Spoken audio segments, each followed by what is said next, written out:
morning sun filtered through the tall windows of Kensington Palace, casting long shadows across the marble floors. Catherine sat at her dressing table, staring at her reflection without really seeing it.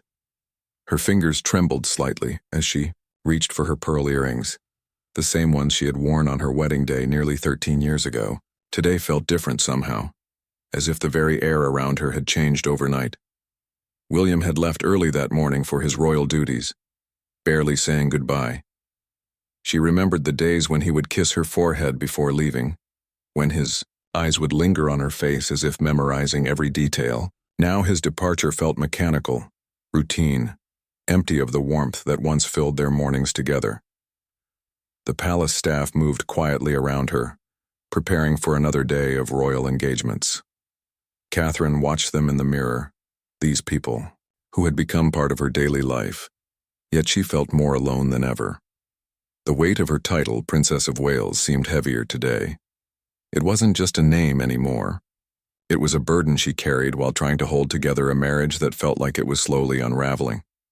She thought back to their university days at St. Andrews, when they were just Kate and William, two young people finding their way in the world. Back then, their love felt invincible, strong enough to overcome any obstacle. They would walk hand in hand across the campus, talking about everything and nothing, sharing dreams and fears without the weight of duty pressing down on them. The media attention had always been there, lurking in the background like a shadow they couldn't shake. But in those early days, it felt manageable. They were united against the world, facing each challenge together. Catherine remembered how William would shield her from photographers, how he would hold her close when the pressure became too much. His protection felt genuine then, born from love rather than obligation. Their first breakup in 2007 had been devastating but ultimately brought them closer together. They had both needed space to grow, to understand what they truly wanted from life. When they reunited, their bond seemed stronger, tested by separation and proven by their choice to come back to each other. Catherine had thought that experience had prepared them for anything. The engagement announcement in 2010 marked the beginning of a new chapter. Standing in the gardens of St. James's Palace, with Diana's sapphire ring sparkling on her finger, Catherine felt like the luckiest woman in the world. William's eyes had been full of love and promise as they faced the cameras together. The future stretched out before them, bright with possibility. Their wedding day remained one of the most beautiful memories of Catherine's life. Westminster Abbey filled with flowers and music, millions of people around the world watching as she walked down the aisle to meet the man she loved. William's smile when he saw her in her wedding dress was worth every moment of stress and preparation. In that moment, nothing else mattered except their love for each other. The early years of their marriage had been like a fairy tale. They lived in a cottage in Wales while William served as a helicopter pilot, enjoying a relatively normal life away from the intense scrutiny of London. Catherine learned to cook his favorite meals, they adopted their dog Lupo, and for a while it felt like they were just a regular couple building their life together. But the birth of Prince George changed everything. Suddenly, the weight of the future monarchy rested on their small family. The media attention intensified, every public appearance was scrutinized, and their private moments became increasingly rare. Catherine watched as William struggled with the balance between being a father and fulfilling his royal duties. Princess Charlotte's arrival brought joy but also more pressure. Catherine found herself managing the children's needs while maintaining her royal responsibilities. The public expected her to be the perfect mother, perfect wife, and perfect princess all at once. The strain began to show in small ways. William's distracted conversations, their decreased public displays of affection, the careful distance they maintained even in private moments. Prince Louis completed their family, but by then, the cracks in their relationship were becoming harder to ignore. William seemed more distant, more focused on his duties than on their marriage. Catherine felt herself becoming more of a royal partner than a beloved wife. Their conversations centered on schedules and obligations, rather than dreams and feelings. Children provided both connection and distance between them. They were united in their love for George, Charlotte, and Louis. working together to give them as normal a childhood as possible. But their parenting styles sometimes clashed, with Catherine favoring more hands-on involvement, while William often seemed overwhelmed by the balance of fatherhood and royal duty. Catherine began to notice how they functioned more as a team than as lovers. They could coordinate royal engagements flawlessly, present a united front to the public, and manage their children's needs efficiently. But when was the last time they had truly talked, really connected on an emotional level? When had they last shared a laugh that wasn't for the cameras? The realization that their marriage had become more about duty than love was gradual, but undeniable. Catherine found herself going through the motions of being a royal wife while feeling increasingly disconnected from the man she had married. William seemed similarly trapped in his role, fulfilling obligations rather than following his heart. She remembered their last real conversation, weeks ago now, when William had briefly let his guard down. They were alone in their private sitting room after putting the children to bed. For a moment, his formal demeanor slipped, and she saw the vulnerable young man she had fallen in love with all those years ago. But the moment passed quickly, replaced by discussions of upcoming engagements and royal protocols. Now sitting at her dressing table in the morning light, Catherine wondered if they had lost something irreplaceable. The love was still there, buried beneath years of duty and expectation. But was it enough to rebuild what they once had? Or had they become so focused on being the perfect royal couple that they had forgotten how to be simply Kate and William, two people who had once believed their love could conquer anything? The clock chimed, signaling it was time to begin another day of royal duties. Catherine took a deep breath, composed her expression, and prepared to face the world as the Princess of Wales, even as her heart yearned for the simple happiness she had once known. The children's laughter echoed through the corridors of Adelaide Cottage as Catherine helped them prepare for school. George, now 10, was becoming more aware of the tensions between his parents, his young eyes sometimes catching the subtle signs that adults thought they hid so well. Charlotte, 8, remained blissfully unaware, chattering about her upcoming school play. Little Louis, 5, clung to his mother's leg, sensing something was different even if he couldn't understand what. William appeared in the doorway, already dressed in his navy suit for the day's engagements. He smiled at the children, his face brightening genuinely for the first time that morning. This was something Catherine still loved about him, how he could transform completely when he was with George, Charlotte, and Louis. In these moments, she glimpsed the man she had married, the father who would do anything for his children. "Papa, will you read to us tonight?" Charlotte asked, running to hug his legs. William's expression softened as he lifted her up, spinning her around in a way that made her giggle uncontrollably. For a brief moment, his eyes met Catherine's over their daughter's head, and she saw a flicker of the connection they once shared. But it vanished quickly, replaced by the polite distance that had become their norm. After the children left for school with their protection officers, the cottage fell into an uncomfortable quiet. Catherine and William moved around each other like strangers sharing a space, each focused on their own preparations for the day. The silence felt heavy, filled with all the words they weren't saying, all the conversations they were avoiding. Catherine's first engagement was at a children's hospital in London. As she walked through the wards holding tiny hands and listening to brave stories from young patients, she felt the familiar pang of purpose that her royal role provided. These moments reminded her why the sacrifices might be worth it, why preserving the monarchy and her marriage might serve a greater good. But even in these meaningful encounters, her mind wandered to William. She wondered if he felt the same emptiness she did, the same sense that they were going through the motions of a life rather than truly living it. Did he miss their old conversations? Did he remember how they used to laugh together until their sides hurt?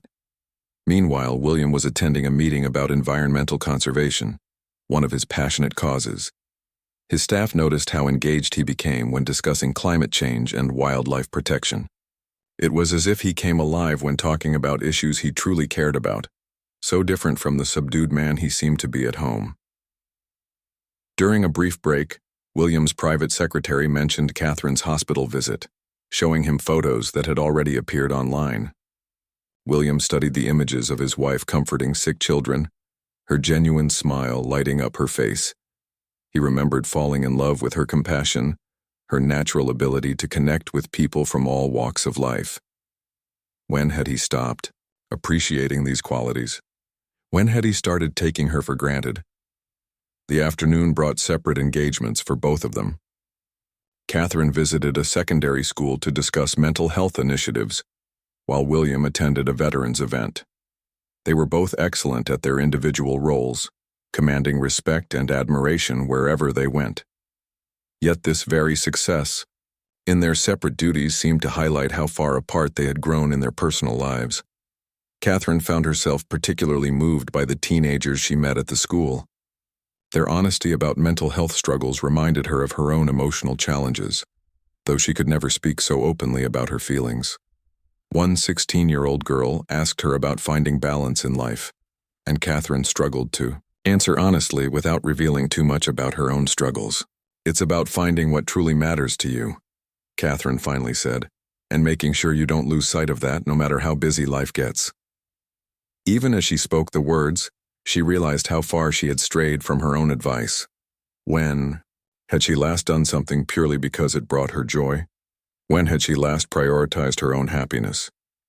William's veterans event brought its own emotional challenges. Speaking with men and women who had served their country, many of whom had lost comrades in battle, reminded him of the sacrifices people make for duty. He thought about his own father, now King Charles, and the decades of service that had shaped his life. Was this simply the price of royal duty? Were personal happiness and fulfillment luxuries that members of the royal family couldn't afford? As evening approached, both Catherine and William made their way back to Adelaide Cottage. The children were excited to see them, full of stories from their day at school. Family dinner became a welcome distraction from the underlying tensions. George talked about his history project on World War II, Charlotte shared news about her friend's birthday party, and Louis proudly showed off a drawing he had made. For an hour, they managed to feel like a normal family. William helped Louis with his food, while Catherine listened to Charlotte's elaborate plans for the weekend. These moments of domestic normalcy were precious, reminders of what they were fighting to preserve, even if they weren't sure how to fix what was broken between them. After the children were bathed and tucked into bed, Catherine and William found themselves alone in their sitting room. The silence stretched between them, comfortable once but now filled with unspoken worries. William sat in his chair reading briefing papers while Catherine worked on her laptop, planning upcoming engagements. They were together but separate, existing in parallel rather than truly sharing space. Catherine looked up from her screen to find William watching her, his expression unreadable. For a moment, she thought he might say something meaningful, might bridge the gap that seemed to widen between them each day. Instead, he simply asked about her schedule for the following week, and the moment passed. That night, as they lay in their bed with carefully maintained space between them, Catherine stared at the ceiling and wondered how they had reached this point. They had once been inseparable, finishing each other's sentences and sharing every thought. Now they struggled to have basic conversations about anything deeper than logistics and obligations. William lay awake beside her, lost in his own thoughts. He remembered their early days together, when Catherine would curl up against him and they would talk for hours about everything and nothing. He missed the sound of her laugh when he told jokes that only she found funny. He missed feeling like her partner rather than just her royal colleague. The weight of their silence felt crushing. Both of them sensed that something needed to change, that they couldn't continue drifting apart while maintaining the facade of a perfect royal marriage. But neither knew how to begin the conversation that might save their relationship or confirm that it was beyond repair. Outside their window, the lights of Windsor Great Park twinkled in the darkness. Somewhere out there, millions of people believed in their fairy tale romance, invested in their happiness as a symbol of enduring love. The pressure of those expectations felt enormous, adding another layer of complexity to their personal struggles. How could they disappoint so many people who looked to them for hope and inspiration? As sleep finally claimed them, both Catherine and William carried the same unspoken question. Was their love strong enough to overcome the distance that duty and time had created between them, or were they simply postponing the inevitable acknowledgement that they had grown into different people with different needs? The morning brought news that would test their already strained relationship. Catherine's private secretary delivered a message that sent shockwaves through Kensington Palace. A close friend of theirs from university days had died suddenly in a car accident. David Morrison had been one of the few people who knew them as simply Kate and William, before titles and duties transformed their lives. Catherine felt the news hit her like a physical blow. David had been there during some of their happiest moments at St. Andrews. He was the one who had encouraged William to pursue Catherine when she seemed interested in someone else. He had been at their wedding, beaming with pride as he watched his friends exchange vows. Now he was gone, and with him, another link to their authentic selves. When William received the news, he was in the middle of a meeting about sustainable agriculture. His aide whispered the information quietly, and William excused himself immediately. In the privacy of his office, he sat in stunned silence. David had been more than a friend. He had been a reminder of who William was before the weight of future kingship settled fully on his shoulders. For the first time in months, Catherine and William needed each other desperately. When William returned to Adelaide Cottage that afternoon, he found Catherine sitting in their garden still in shock. She looked up at him with tears in her eyes, and for a moment, all their careful distance crumbled. "I can't believe he's gone," Catherine whispered, and William sat beside her closer than he had been in weeks. Without thinking, she leaned into his shoulder, and he wrapped his arms around her. In their grief, they rediscovered the comfort they had once found in each other. The funeral arrangements required them to work together in a way they hadn't for months. David's widow, Sarah, needed support, and their shared history meant Catherine and William were among the few people who truly understood her loss. As they planned how to attend the service while managing their royal obligations, they began to communicate with the honesty that had been missing from their relationship. "He never treated us differently," William said, as they drove to the funeral. "Even after everything changed, David always saw us as just Kate and William." Catherine nodded, understanding exactly what he meant. "He reminded us of who we used to be together. Maybe that's why we've been struggling so much. We've forgotten how to just be ourselves with each other." The funeral service was intimate and heartbreaking. Sitting in the small church, surrounded by friends from their university days, Catherine and William were transported back to a simpler time. They held hands during the service, a gesture that felt both familiar and foreign after months of careful distance. Sarah's eulogy for David included memories of Catherine and William's early relationship. She spoke about David's joy in watching their love story unfold, his belief that they were perfect for each other. "David always said that Kate and William proved that true love exists," Sarah said through her tears. "He believed that some people are simply meant to be together." After the service, old friends approached them with warm embraces and shared memories. For a few hours, the royal protocol relaxed, and they were simply mourners sharing grief with people who had known them for over 2 decades. Catherine found herself laughing through tears as former classmates recounted David's terrible jokes and his legendary cooking disasters. William was equally affected by the reunion with their past. He realized how isolated their current life had become, how few people in their daily world knew them as individuals rather than as royal figures. These university friends saw through the titles to the people beneath, and their acceptance felt like a homecoming. On the drive back to Adelaide Cottage, Catherine and William talked more openly than they had in months. The shared grief had broken down the barriers they had built between themselves, creating space for honest conversation about their struggling marriage. "I've been thinking about what Sarah said," Catherine began carefully, "about David believing we were meant to be together. Do you still believe that?" William was quiet for a long moment, considering his answer. "I believe we were meant to find each other," he said finally. "But I'm not sure we know how to be together anymore. We've become so good at being the Duke and Duchess of Cambridge, then the Prince and Princess of Wales, that I sometimes wonder if Kate and William still exist." Catherine felt tears prick her eyes at his honesty. "I miss us," she admitted. "I miss laughing with you, really talking with you, I miss feeling like your wife instead of just your royal partner." The conversation continued late into the night, after they had put the children to bed. For the first time in months, they talked about their feelings, their fears, and their dreams for the future. William admitted that he sometimes felt trapped by the weight of his future role, while Catherine confessed her loneliness despite being constantly surrounded by people. "I've been so focused on being the perfect princess that I forgot how to be your Kate," she said, using his old pet name for her. "And maybe you've been so worried about being the perfect future king that you forgot how to be my William." William reached for her hand, the first truly intimate gesture they had shared in weeks. "David would be furious with us for letting protocol and duty come between us," he said with a sad smile. "He always said that our love was stronger than any external pressure." They talked about their children, about how George was beginning to notice the tension between his parents. Catherine shared her fears about how their relationship problems might affect the children's emotional security. William expressed his guilt about not being more present as a father due to his increasing royal responsibilities. "We owe it to them to try," Catherine said firmly. "And we owe it to ourselves. We didn't survive everything we went through in our early relationship, just to give up now." William nodded, feeling something shift in his chest.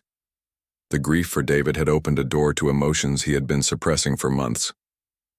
"I love you, Catherine," he said, using her full name with the weight of his sincerity. "I've never stopped loving you. I think I just forgot how to show it." "I love you too," she replied, and for the first time in months, the words felt completely true and present, rather than just a memory of what they once meant. They made tentative plans to work on their relationship, to find ways to reconnect as Kate and William rather than just as royal partners. It wouldn't be easy, they both acknowledged, given their demanding schedules and public responsibilities. But David's death had reminded them that life was precious and unpredictable, and that the love they once shared was too valuable to lose without a fight. As they finally went to bed that night, they lay closer together than they had in months. The gulf between them hadn't disappeared entirely, but for the first time in a long while, they both believed it might be bridgeable. David's memory had given them a gift, the reminder of who they used to be together and the hope that they might find their way back to each other. The morning would bring new challenges and royal duties, but tonight they fell asleep holding hands, united in their grief and their renewed determination to save their marriage. The road ahead wouldn't be easy, but they were finally ready to walk it together, rather than as two people moving in parallel directions. The weeks following David's funeral brought a fragile new awareness to Catherine and William's relationship.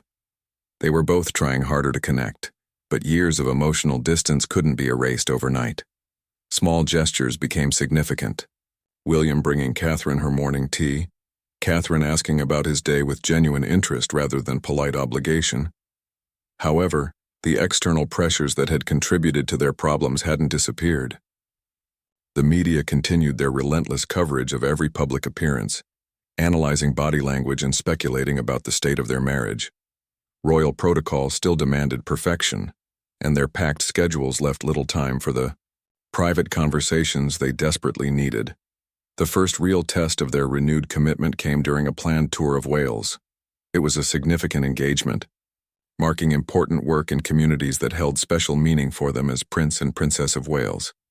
The tour would require them to appear united and enthusiastic, while privately working through their relationship challenges.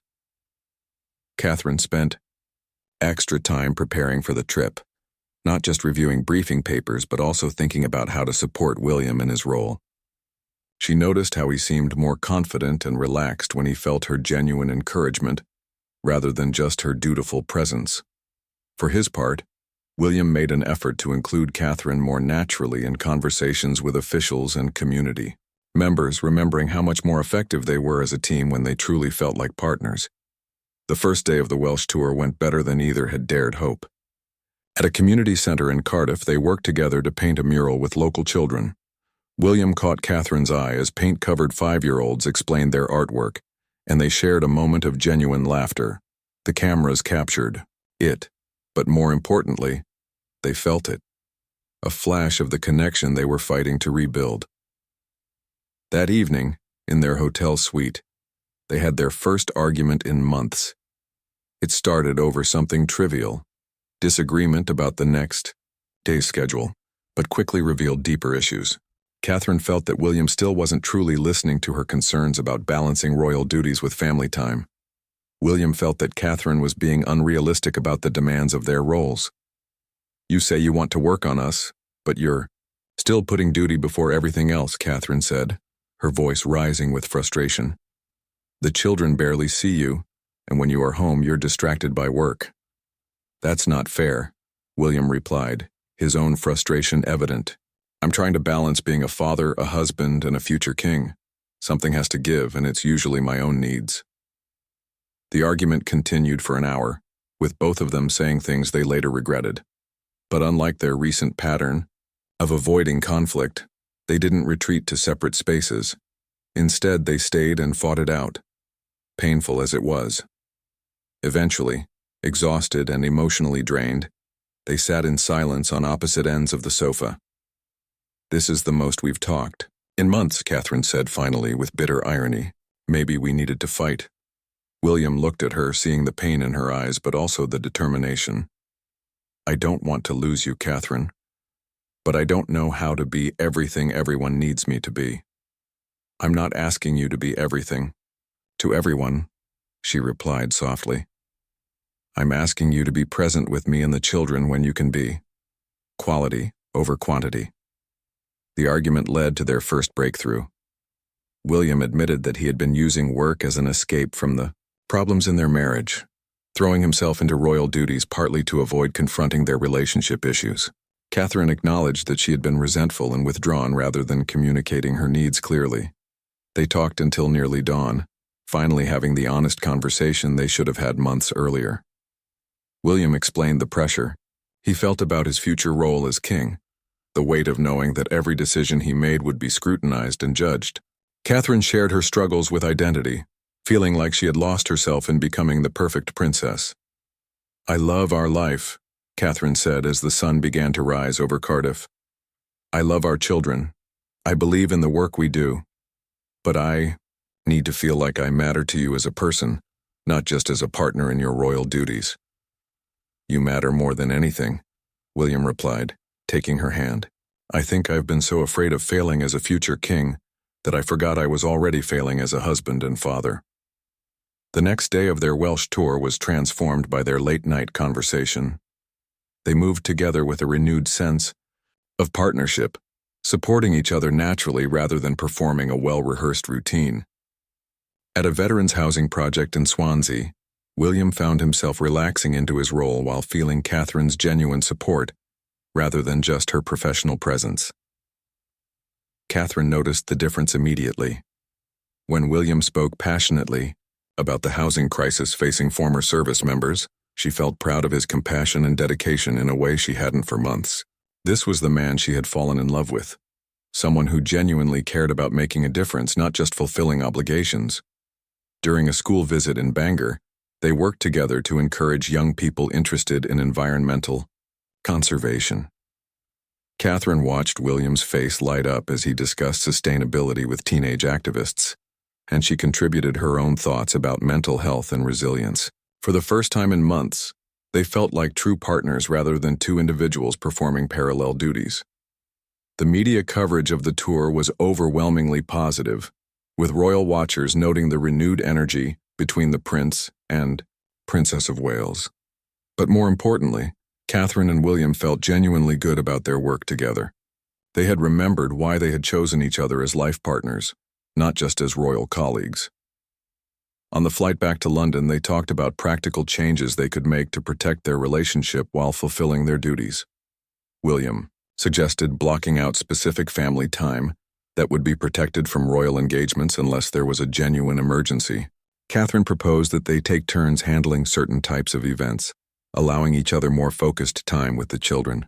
They also agreed to revive some of their old traditions, weekly date nights when possible, morning walks together, when they were both home, and honest conversations about their feelings rather than just logistics. These might seem like small changes, but they represented a fundamental shift in priorities. The children noticed the difference immediately when Their parents returned from Wales. George commented that his parents seemed happier, while Charlotte simply said they were being more snuggly. Even 5-year-old Louis seemed to sense the reduced tension in the household. That weekend, William canceled a non-essential engagement to attend Charlotte's school play. Sitting in the school hall next to Catherine, watching their daughter perform, with enthusiasm and confidence, he felt a sense of rightness that had been missing from his life. Catherine squeezed his hand during Charlotte's solo, and he squeezed back, both of them present in the moment rather than thinking about their next obligation. The progress was fragile and required constant attention. Some days were better than others, and they both had moments of reverting to their old patterns of distance and duty-driven behavior. But the foundation was stronger now, built on honest communication and a renewed commitment to prioritizing their relationship alongside their royal responsibilities. As they tucked their children into bed that Sunday evening, working together to read bedtime stories and answer the endless questions that children ask, Catherine and William exchanged a look of quiet satisfaction. They were remembering how to be a family, not just a royal household. The work of rebuilding their marriage was far from over, but they were finally working together toward the same goal. 3 months after their breakthrough conversation in Wales, Catherine and William faced their biggest test yet. A family crisis emerged that would challenge everything they had worked to rebuild. King Charles had been diagnosed with a serious health condition that required immediate treatment, and the implications rippled through the entire royal family. The news came on a Tuesday morning while Catherine was helping Louis with his breakfast. William received the call from his father's private secretary, and Catherine watched the color drain from his face as he absorbed the information. Without saying a word, she guided Louis to his room to play, giving William privacy for what was clearly a devastating conversation. When William finally hung up, he sat in silence for several minutes. Catherine approached carefully, placing her hand on his shoulder. "What is it?" she asked gently, though she could already sense the gravity of the situation. "Papa," William said simply, his voice barely above a whisper. It's serious, Catherine. They're not sure." For the first time since their reconciliation efforts began, Catherine saw William completely vulnerable. The strong, dutiful prince disappeared, replaced by a frightened son facing the possibility of losing his father. Without hesitation, she wrapped her arms around him, and he collapsed against her, finally allowing himself to feel the fear he had been suppressing. The diagnosis accelerated everything in their lives. William's role as heir suddenly felt more immediate and urgent. The possibility of becoming king sooner than expected brought new pressures and responsibilities. Catherine realized that her position as future queen consort might become reality much sooner than they had planned, but instead of driving them apart as previous pressures had, this crisis brought them closer together. Catherine stepped seamlessly into a more supportive role, handling more of the children's daily needs so William could spend time with his father and gradually take on additional royal duties. Her strength during this difficult time reminded William why he had fallen in love with her in the first place. The children sensed the change in atmosphere at home. George, now more perceptive at 10 years old, asked direct questions about his grandfather's health. Catherine and William made the difficult decision to be honest with their children, age-appropriately explaining that Grandpa Charles was sick and needed special treatment. Charlotte, ever the empath, became extra affectionate with both parents as if sensing their increased vulnerability. Louis, still too young to fully understand, nevertheless picked up on the family's need for extra hugs and comfort. The children's response brought Catherine and William even closer as they worked together to provide stability and reassurance during uncertain times. William's relationship with his father deepened during Charles's treatment. They had always had a complex dynamic, with William sometimes feeling overshadowed by his father's passion for causes like environmentalism and architecture. But now, facing the possibility of loss, they found new appreciation for each other. Charles, despite his illness, used his time with William to share insights about kingship that went beyond protocol and duty. "The crown is a privilege, not a burden," he told his son during one of their private conversations. But it only has meaning if you remember that it's about service to people, not to the institution. Your mother understands that instinctively. These words resonated deeply with William. He began to see Catherine's natural empathy and connection with people not as a pleasant addition to her royal role, but as an essential quality for effective monarchy. He started including her more meaningfully in discussions about their future responsibilities, valuing her insights rather than just her support. The public, unaware of the full extent of King Charles's condition, noticed the increased unity between William and Catherine during their public engagements. They seemed more connected, more genuinely collaborative. Royal watchers attributed it to their maturing into their roles, not knowing about the personal crisis that had actually brought about this change. Catherine found herself rising to meet challenges she had never anticipated facing so soon. When William needed to spend extended time at his father's bedside, she managed solo engagements with a confidence and authority that impressed even seasoned royal staff. She wasn't just filling in for her husband, she was establishing herself as a formidable royal figure in her own right. One particular moment defined this transformation. During a visit to a children's hospice while William was with his father, Catherine encountered a situation that required immediate decision-making about extending the visit to meet with additional families. In the past, she might have deferred to staff or tried to contact William for guidance. Instead, she made the decision herself, staying an extra 2 hours to provide comfort to grieving parents. When she returned home that evening, tired but fulfilled, William was waiting with dinner, prepared and the children already in bed. "How did it go?" he asked, and she told him about her decision to extend the visit. "That was the right choice," he said, and she could hear the respect in his voice. "You didn't need my permission or approval. You saw what needed to be done, and you did it." Catherine felt a surge of confidence she hadn't experienced in years. "I'm learning to trust my instincts more," she admitted. "Maybe I've been asking for your approval when what I really needed was to believe in my own judgment." This realization marked another turning point in their relationship. Catherine began approaching their partnership with more equality, offering her opinions and taking initiative rather than waiting for William's lead. William, in turn, found this new dynamic refreshing and effective. They were becoming true partners rather than following the traditional model of supportive wife and leading husband. King Charles's treatment progressed better than initially feared, bringing hope to the entire family. But the experience had changed, all of them fundamentally.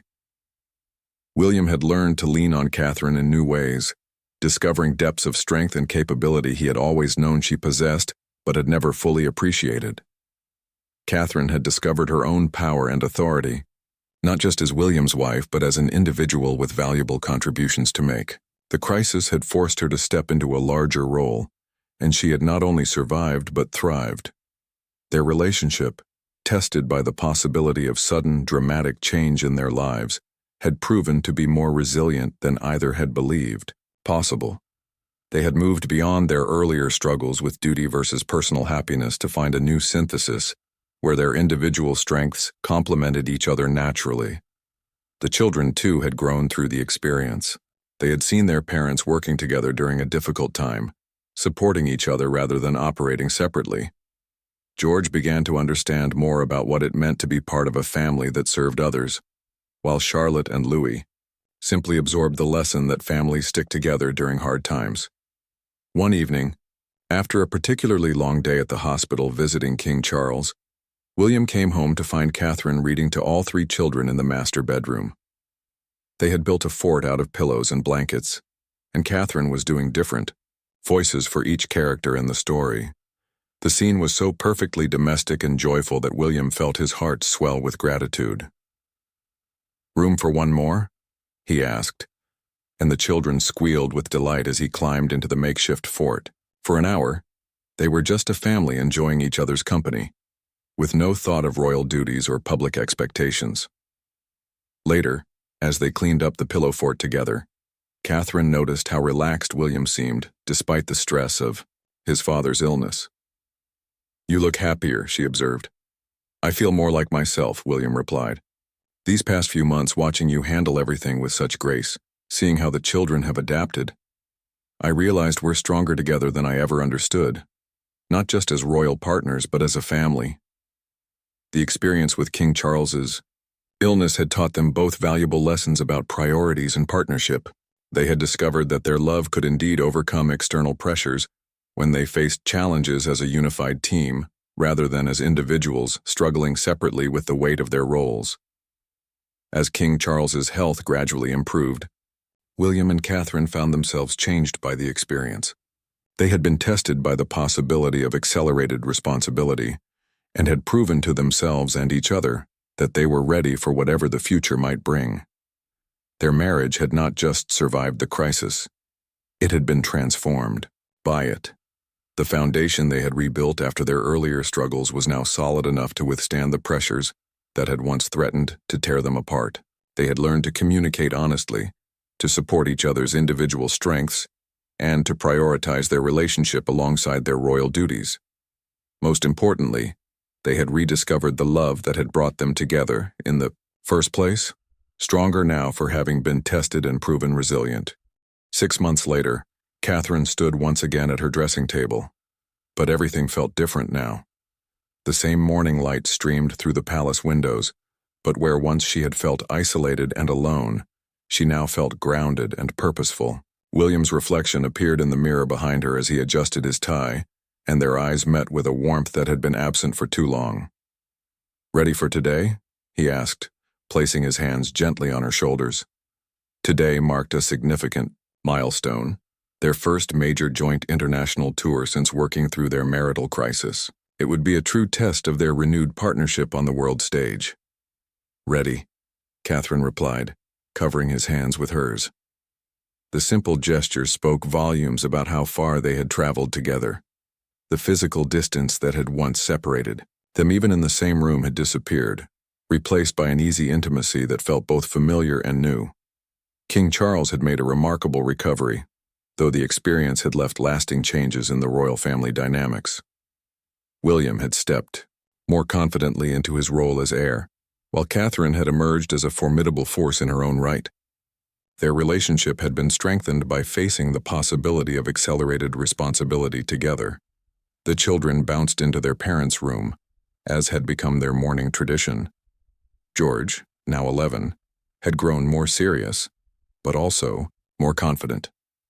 Charlotte maintained her infectious enthusiasm while showing increased empathy for others. Louis, still the baby of the family at 6, brought pure joy to every interaction. "Will you bring us presents from Australia?" Charlotte asked, climbing onto the bed where William was reviewing final briefing notes. "We'll bring you something special," Catherine promised, "but the best present will be coming home to you." William looked up from his papers, struck once again by Catherine's natural ability to reassure the children while being honest about the realities of their life. This balance between royal duty and family life, which had once seemed impossible to achieve, now felt manageable because they were truly working together.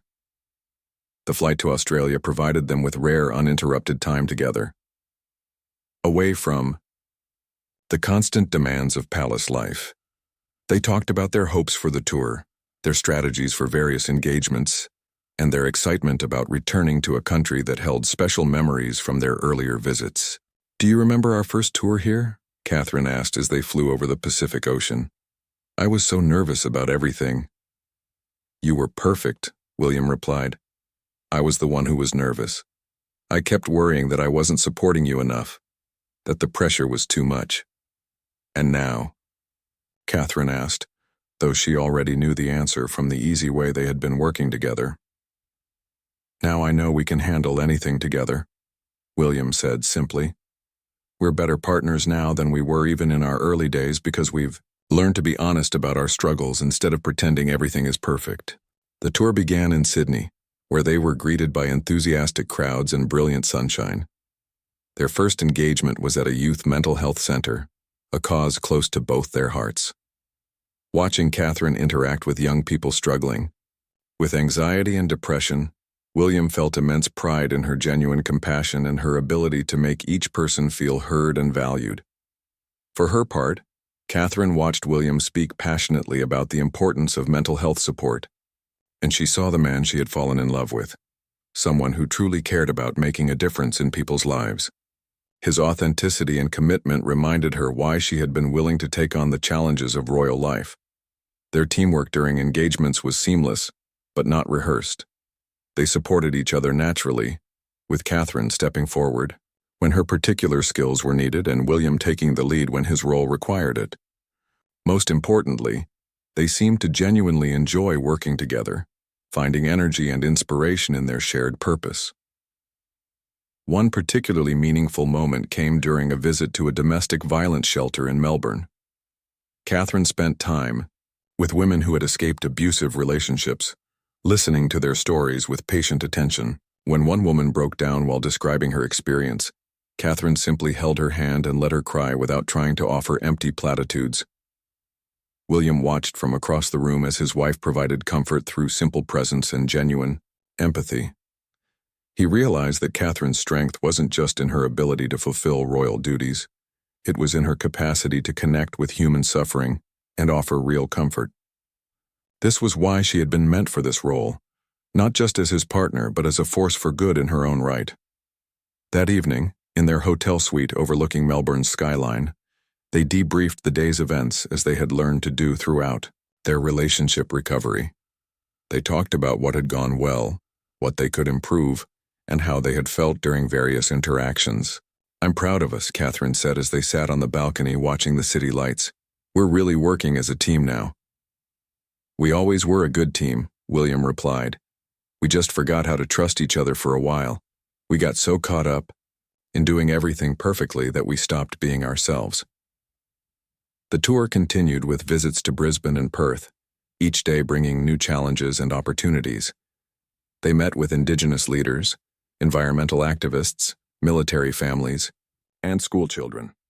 In every interaction, their renewed partnership was evident, not just in their professional collaboration, but in the way they supported and encouraged each other.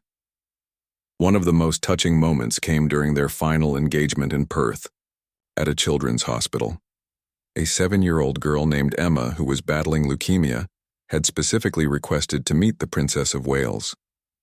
When Catherine sat beside her bed, Emma shyly asked if she could hug her. "Of course, sweetheart," Catherine said, wrapping the little girl in a gentle embrace. As they talked, Emma confided that she wanted to be a princess when she grew up, so she could help sick children feel better. "You don't need to be a princess to help people," Catherine told her. "You just need a kind heart, and you already have that." William watched this interaction from the doorway, moved by both the child's courage and his wife's gentle wisdom. When they left the hospital, he took Catherine's hand as they walked to their car.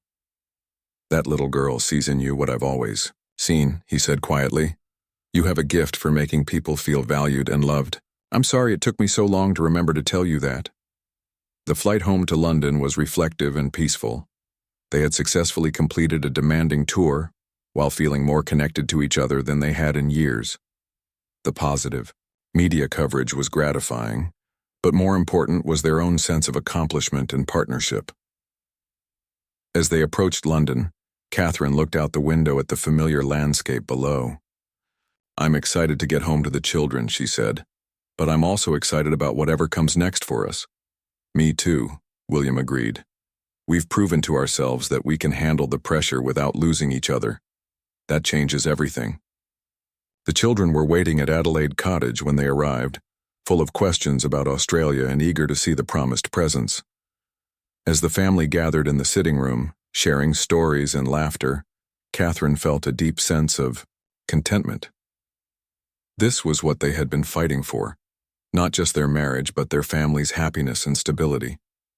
Later that evening, after the children were asleep and the excitement of homecoming had settled, Catherine and William found themselves in their bedroom, finally alone together. The journey they had taken over the past year, from crisis to recovery to renewed strength, felt almost surreal in retrospect. "I love you," William said, pulling Catherine close. "Not just as my partner in this royal life, but as the person I want to share everything with."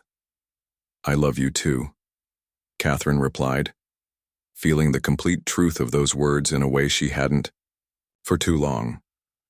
"We're going to be okay, aren't we?" "We're going to be more than okay," William assured her. "We're going to be happy." As they settled into sleep, both Catherine and William felt a quiet confidence about their future. They had learned that love alone wasn't enough to sustain a marriage under intense pressure. But love combined with honest communication, mutual respect, and shared commitment could overcome almost any challenge. Their story wasn't a fairy tale with a perfect ending. It was something more realistic and ultimately more inspiring. It was proof that real relationships require work, that even strong love can be threatened by external pressures, but that with dedication and honesty, two people can find their way back to each other and emerge stronger than before. The morning would bring new challenges and opportunities, as it always did in their extraordinary life. But they would face whatever came together, as true partners, knowing that their love had been tested and proven resilient. They had rediscovered not just their connection to each other, but their individual strengths and their shared purpose. The silent parting that had once threatened to tear them apart had been replaced by a deeper intimacy than they had ever known. They had learned that true partnership wasn't about perfection. It was about showing up for each other, especially during the difficult moments when it would be easier to turn away.